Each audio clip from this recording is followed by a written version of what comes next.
জয় শ্রীকৃষ্ণ। বন্ধুরা, কখনো কি ভেবে দেখেছেন কেন কিছু পরিবারে এমন সন্তান জন্ম নেয় যারা তাদের বাবা মাকে অনেক কষ্ট দেয়? আপনি নিশ্চয়ই লক্ষ্য করেছেন যে অনেক সময় স্বামী স্ত্রীর মধ্যে সম্পর্ক ঠিক থাকে না, যদিও উভয়ই যথাসাধ্য চেষ্টা করে, কিন্তু তারপরেও তাদের সম্পর্কের মধ্যে কোনো সমন্বয় থাকে না। আসলে কেন এটা হয়? একজন বাবা তার সন্তানকে মানুষ করতে কোনো কসরত রাখেন না। সে সর্বোত্তম চেষ্টা করে যেন তার ছেলে সুখী থাকে, কিন্তু ওই একই সন্তান যখন বড় হয় তখন সে তার বাবা মাকে কষ্ট দেয়। কেন?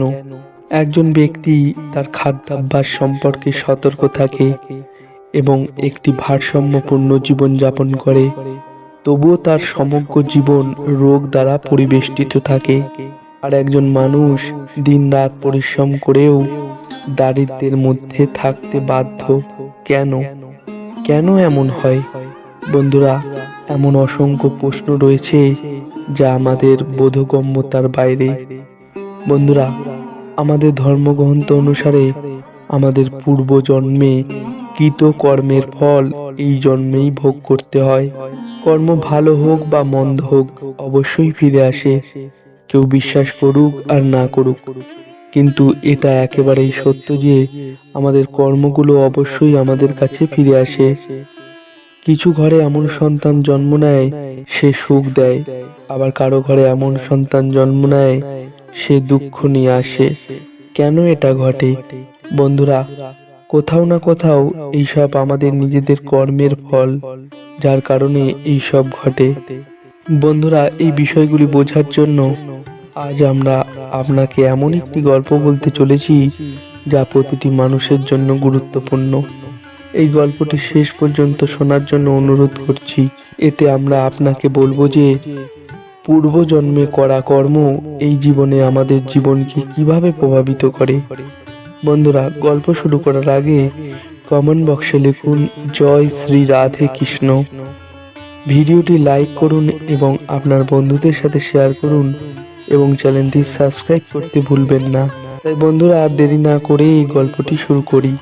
এটা অনেক পুরনো দিনের কথা। একটি গ্রামে দুটি কুকুর বাস করত। দুজনেই ঘনিষ্ঠ বন্ধু ছিল। তারা সবসময় একসাথে থাকতো, একসাথে খেলতো, একসাথে খেত এবং একসাথে ঘুমাতো। তাদের একজনের নাম ধীরু এবং অন্যজনের নাম বীরু। একদিন যখন ধীরু আর বীরু আরাম করে বসেছিল, তখন তারা নিজেদের মধ্যে কথা বলতে থাকছিল।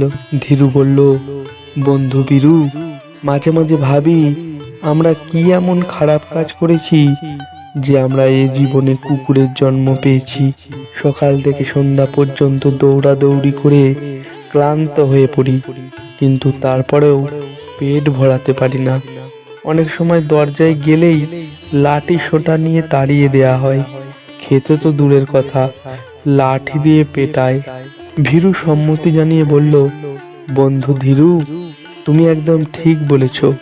মাঝে মাঝে আমরা সবার জায়গাও পাই না। আমি যেখানে কিছুক্ষণ বসে থাকি, কেউ একজন এসে আমাদের লাঠি দিয়ে পিটিয়ে সেখান থেকে তাড়িয়ে দেয়। ঠিকমতো বসতেও পারি না, আরামে শুতেও পারি না। সত্যি বলতে কি, এখন এই জীবনটাকে বোঝা মনে হতে শুরু করেছে। ধীরু মাথা নেড়ে বলল, বীরু, আমাদের পূর্বজন্মে নিশ্চয়ই কিছু খারাপ কাজ হয়েছে, তাতে সন্দেহ নেই। এই কারণেই এই জন্মে আমাদের এই দুঃখজনক জীবনযাপন করতে হচ্ছে।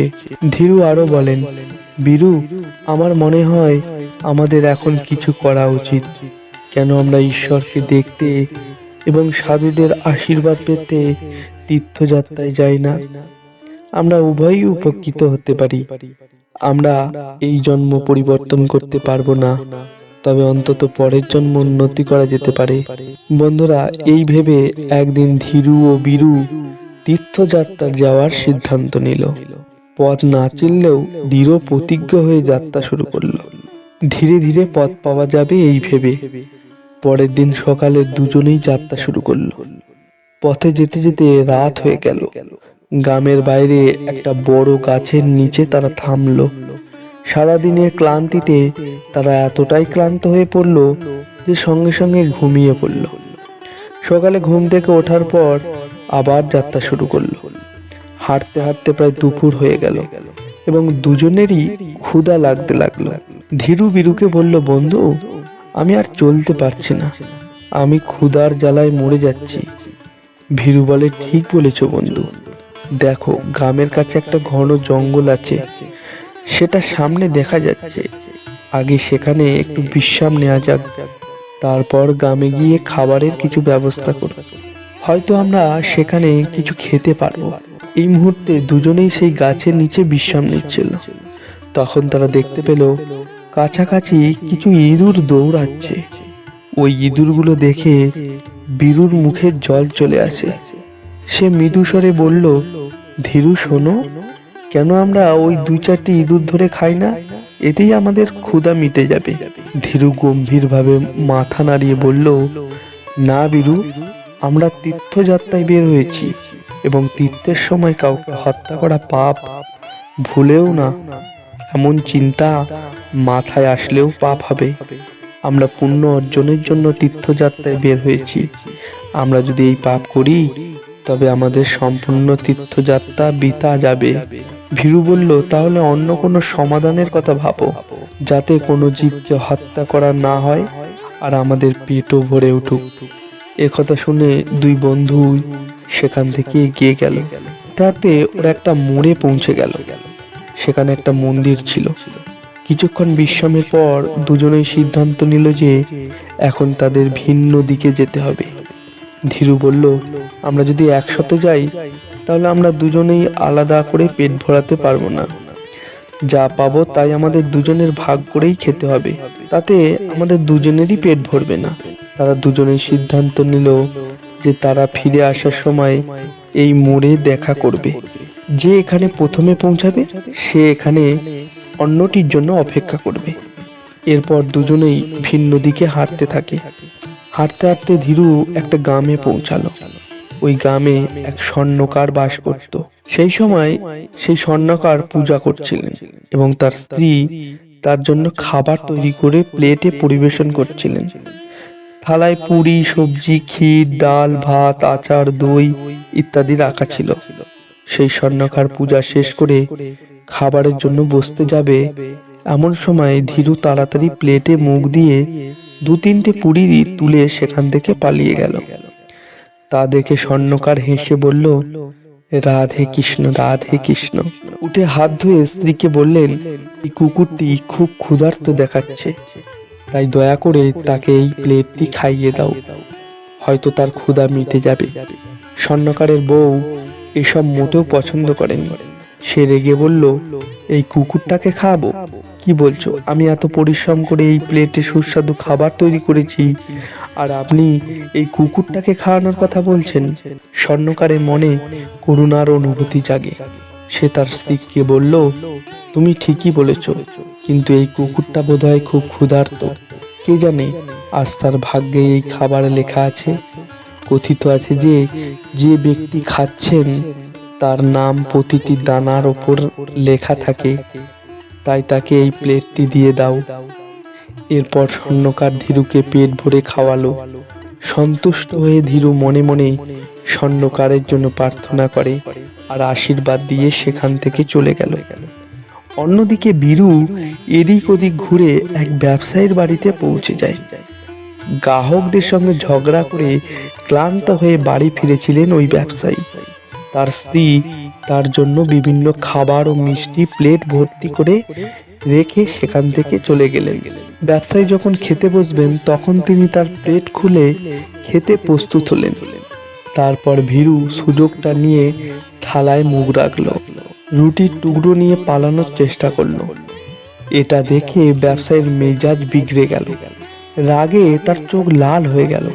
কোণে রাখা লাঠিটা তুলে নিয়ে গালাগালি করতে করতে বীরুর কোমরে জোরে আঘাত করে। বীরু যন্ত্রণায় চিৎকার করে সেখানে পড়ে গেল। তার পিঠ ভেঙে গেছে এবং সে পালাতে পারছে না। এতে ব্যবসায়ী ক্ষিপ্ত হয়ে তাকে আরো 2টি লাঠি দিয়ে আঘাত করে। বীরু আধমরা হয়ে গেল। ভাবতে লাগলো, পেটের আগুন নেবানোর জন্য এখানে এসেছি, কিন্তু এখানে তো জীবনের ঝুঁকি হয়ে যাচ্ছে। কত নিষ্ঠুর এই ব্যবসায়ী! সে এক টুকরো রুটিও সহ্য করতে না পেরে আমার পিঠ ভেঙে দিল। এখানে ধীরু পুরো আহার খেয়ে আরামে মরে বসে বন্ধু ভীরুর জন্য অপেক্ষা করছিল। সে বারবার এদিক ওদিক তাকালো, কিন্তু বীরুকে কোথাও দেখতে পেল না। সময় কাটতে লাগলো, বীরু ফিরে আর আসেনি। তখন সে অসহায় ও দুঃখিত বোধ করলো এবং রাস্তার মোড়ে বসেছিল। আরো কিছুক্ষণ অপেক্ষা করার পর ধীরু ঠিক করলো যে বীরুকে খুঁজতে বের হবে। তার মন অস্থির হয়ে গেল এবং সে তার বন্ধুর সন্ধানে রওনা হলো। কিছু দূর যাবার পর বীরুকে দেখতে পেল। সে তার দিকে ছুটতে লাগলো। তার ভাঙা পিঠ দেখে সে খুব দুঃখ পেল। জিজ্ঞাসা করলো, ভাই, কি হয়েছে তোমার? কে এটা করেছে? কে এত নিষ্ঠুর যে তোমার পিঠ ভেঙে দিয়েছে শুধু একটা রুটির জন্য? বীরুর চোখে জল। যন্ত্রণায় কাঁপতে কাঁপতে সে ধীরুর কাছে পুরো ঘটনা খুলে বলল। গল্প শুনে ধীরুর চোখে জল এসে গেল। সে দুঃখে ভরে গেল। গল্প বলার পর বীরু রেগে বলল, আমি অবশ্যই সেই ব্যবসায়ীর কাছ থেকে প্রতিশোধ নেব। আমি তাকে বলবো কিভাবে আমার নিজের পিঠ ভাঙতে হয়। কিন্তু সে কি করবে? সে অসহায়, নিজ জনিতে জন্মেছে সে। ধীরুও কৃতজ্ঞতার সাথে বলল, আমাকেও সেই স্বর্ণকারে ঋণ শোধ করতে হবে। সে আমাকে কতটা দয়া দেখিয়েছে। শেষ পর্যন্ত কুকুর দুটো সিদ্ধান্ত নিল যে তারা তাদের জীবন ত্যাগ করবে এবং তাদের ঘরে জন্ম নেবে। এরপর কুকুর দুটি ধীরু এবং বীরু একটি নদীতে ডুব দিয়ে তাদের জীবন ত্যাগ করে। কাকতালীয়ভাবে ব্যবসায়ীর কোনো সন্তান ছিল না এবং স্বর্ণকারের ঘরেও কোনো সন্তান ছিল না। স্বর্ণকারের ঘরে ধীরুর জন্ম হয় আর ব্যবসায়ীর ঘরে বীরুর জন্ম হয়। ব্যবসায়ী খুব খুশি হলো, কিন্তু তার সেই সুখ বেশিক্ষণ স্থায়ী হয়নি। ব্যবসায়ীর একটি পুত্র সন্তান জন্মের সাথে সাথে তার বাড়ির ষাঁড়টি মারা যায় এবং তার স্ত্রীও অসুস্থ হয়ে পড়ে। এছাড়াও তার ছেলের প্রথম জন্মদিনে পশুরা ব্যবসায়ীর সবুজ মাঠে প্রবেশ করেছিল, যার কারণে তার অনেক ফসল নষ্ট হয়ে যায় আর ব্যবসায়ীর জীবন অসুবিধায় পূর্ণ হয়ে গিয়েছিল। অন্যদিকে স্বর্ণকারের ঘরে পুত্র জন্ম হয়, তাই পুত্রের জন্মের সাথে সাথে রাজ দরবারে সোনার পাগড়ি উচ্চতর হয়ে ওঠে। স্বর্ণকার একটি যুদ্ধে তার বিজয়ের কথা রাজাকে জানান। এতে খুশি হয়ে রাজা তাকে রাজ্যের মন্ত্রী নিযুক্ত করেন এবং তাকে একটি প্রাসাদ ও প্রচুর সম্পদ উপহার দেন। স্বর্ণকারের ছেলে যত বড় হয়েছে, সে তার বাবার মতো উজ্জ্বল ও প্রতিভাবান হতে শুরু করেছিল। সে অল্প বয়সে শাস্ত্র গভীরভাবে অধ্যয়ন করেছিল। তার পাণ্ডিত্যের পরিধি এমন ছিল যে বড় বড় পণ্ডিতরাও তার কাছে বিতর্কে পরাজিত হতেন। এটা দেখে স্বর্ণকারের মন গর্বে ও আনন্দে ভরে গেল, কারণ তার ছেলে তাকে প্রতিটি পদক্ষেপে সুখ দিয়েছে। অন্যদিকে ব্যবসায়িক ছেলে সম্পূর্ণ ভিন্ন প্রকৃতির হয়ে উঠল। সে ছিল অলস ও দুষ্টু প্রকৃতির। ছোট বড় প্রতিটি বিষয়ে সে তার বাবাকে কটূক্তি করত, গালিগালাজ করত এবং জুয়া খেলে পরিবারের টাকা নষ্ট করত। ছেলের এমন কর্মকাণ্ডে ব্যবসায়ী চরম দুঃখ পেয়েছিল। শেষ পর্যন্ত তিনি ভাবলেন ছেলের উন্নতির জন্য কিছু সমাধান করা উচিত।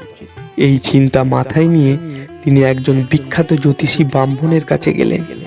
গিয়ে দেখলেন যে ব্রাহ্মণ জ্যোতিষী তার কুঁড়ে ঘরের বাইরে ধ্যানে বসে আছেন। তখন ব্যবসায়ী তার কাছে গিয়ে তার সমস্যার কথা তুলে ধরেন। জ্যোতিষী ব্রাহ্মণ তার কথা শুনে বললেন, তোমার ছেলের উন্নতির সবচেয়ে ভালো উপায় হলো তাকে বিয়ে দিয়ে দেওয়া। তুমি তোমার ছেলের বিয়ে দাও। বিবাহ বন্ধন অনেক খারাপ মানুষকে পরিবর্তন করে দেয়। তারপর ব্যবসায়ী ব্রাহ্মণকে প্রণাম করে বাড়ি ফিরে আসেন। অবিলম্বে তার ছেলের বিয়ে দেওয়ার সিদ্ধান্ত নেন। ছেলের জন্য উপযুক্ত মেয়ে খুঁজতে লাগলেন। অন্যদিকে স্বর্ণকার তার ছেলেকেও বিয়ে করার কথা বললেন এবং শীঘ্রই তার একটি সুশিক্ষিত মেয়ের সাথে বিয়ে দিয়ে দেন। স্বর্ণকারের বৌমা আসতেই শ্বশুর বাড়িকে স্বর্গে পরিণত করে দেন। তার আচরণ এমন ছিল যে তিনি পুরো পরিবারকে আনন্দে ভরিয়ে দিয়েছিলেন।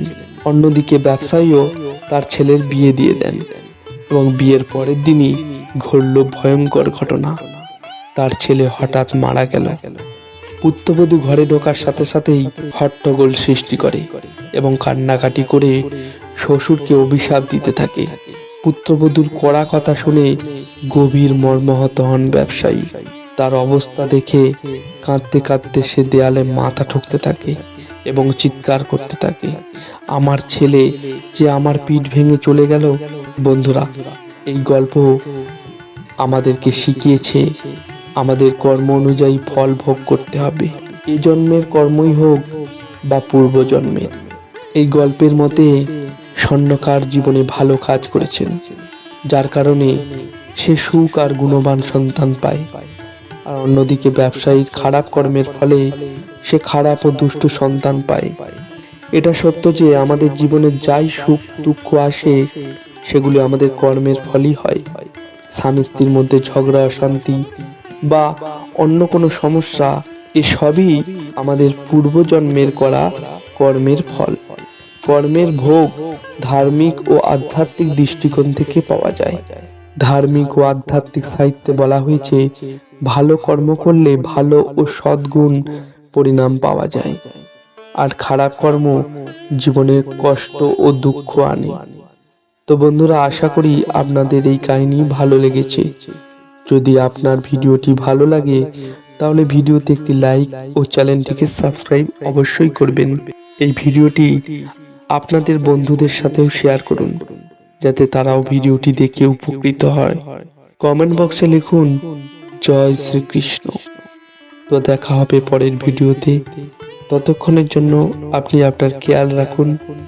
ধন্যবাদ।